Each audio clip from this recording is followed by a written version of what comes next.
안녕하세요, 대쉬입니다.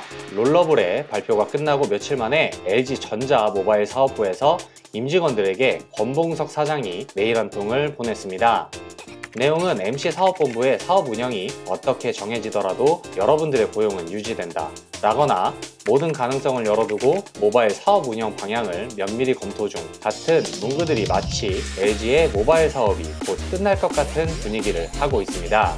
게다가 LG 스마트폰의 매각설이 하루가 멀다 하고 계속 나오고 있는데요. 오늘은 LG 스마트폰의 역사와 문제점을 알아보도록 하겠습니다.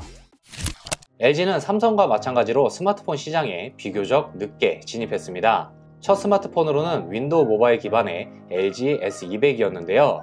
국내에서 KT를 통해 아이폰 3GS가 출시했을 때도 역시나 윈도우 모바일 기반으로 LG S210을 출시했습니다. 옴니아는 기억 속에 있어도 LG의 레일라는 기억 속에 없는 점이 슬픈 점이네요. 삼성과 나란히 윈도우 모바일이 실패하고 그 뒤에 출시한 안드로이드 기반으로 출시한 스마트폰은 안드로 1입니다.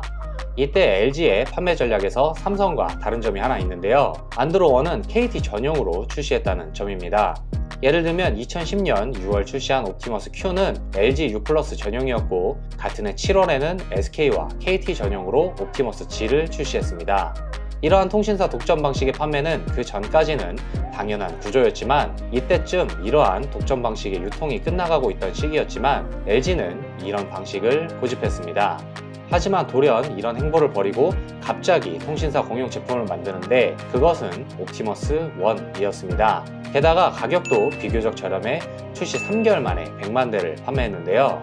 보통 이런 변화로 성공을 한다면 또다시 같은 방법을 택하기 마련인데 다시 LG U 플러스 전용으로 옵티머스 마하가 출시되었습니다. 분명 이때부터 LG 스마트폰은 삼성에 점점 밀리고 있지 않았나 생각되네요. 그 뒤로도 단독 통신사 모델로 SK에서 옵티머스 2X, KT에서 옵티머스 블랙, LG U 플러스에서는 옵티머스 빅을 출시했습니다. 각각 모델마다 특이한 장점을 가지고 있던 것이 특징이었습니다. 게다가 옵티머스 2X는 세계 최초 듀얼코어 스마트폰이라는 기네스 기록도 가지고 있습니다.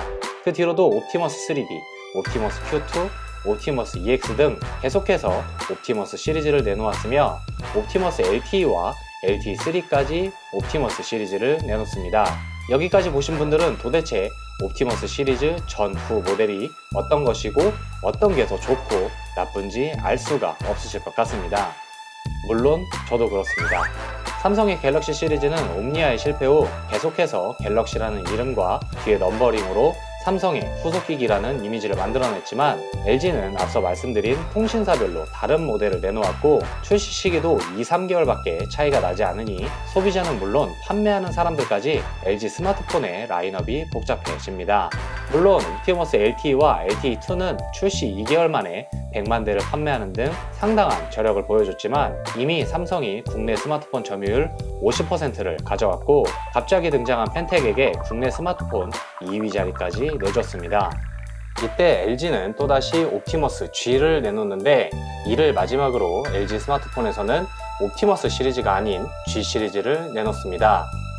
그 뒤로 G2, G3, G4 등 다양한 라인업을 만들었지만 G4 이후 갑자기 새로운 플래그십 모델이라며 V10을 공개. 그러니까 LG의 스마트폰은 G 시리즈가 플래그십이었다가 갑자기 V 시리즈가 플래그십이 되어버린 것입니다. 그 뒤로도 LG K 시리즈, LG X 시리즈, F, L 등등 다양한 라인업을 만들어내면서 소비자로 하여금 도대체 LG에서 제일 좋은 스마트폰은 뭐야? 라는 궁금증까지 생기게 됩니다. 이후 LG 벨벳이라는 새로운 플래그십 스마트폰을 출시합니다. 이제까지 어지러웠던 라인업을 끝내고 앞으로는 각 모델마다 알파벳이나 숫자가 아닌 이름을 붙여 판매하겠다는 전략을 내놓았고 그나마 이제 좀 정리가 되는 벨벳에서 윙, 롤러볼로 이어지는 상황이죠. 라인업 말고도 품질 문제도 있습니다. 우선 LG의 스마트폰은 대부분 큰 결함을 가지고 있는데요. G2의 경우 일명 소니 킬 스위치와 비슷한 LG 타이머가 있다는 우스갯소리가 있습니다. 소니 킬 스위치는 전자기기가 보증이 끝날 때 소니에서 컨트롤해 제품을 망가지게 만들어 새 제품을 구매하게 유도한다 라는 우스갯소리로 G2 역시 오래 사용하게 되면 발열로 인해 터치 센서가 마모되는 경우가 생겼습니다.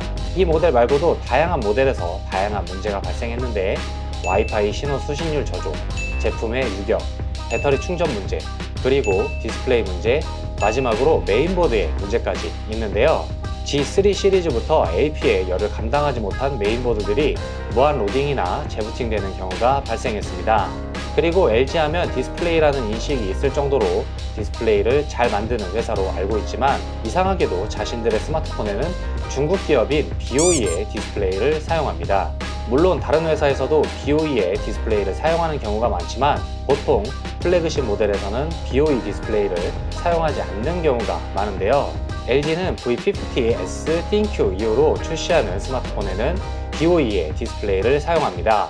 시기적으로 배터리 문제나 내구성 문제가 해결되자마자 메인보드의 문제가 발생되었고 AP의 발전으로 이 문제가 해결되자 디스플레이의 문제가 연속해서 발생한 만큼 LG의 스마트폰의 대부분은 큰 결점을 가지고 있었습니다.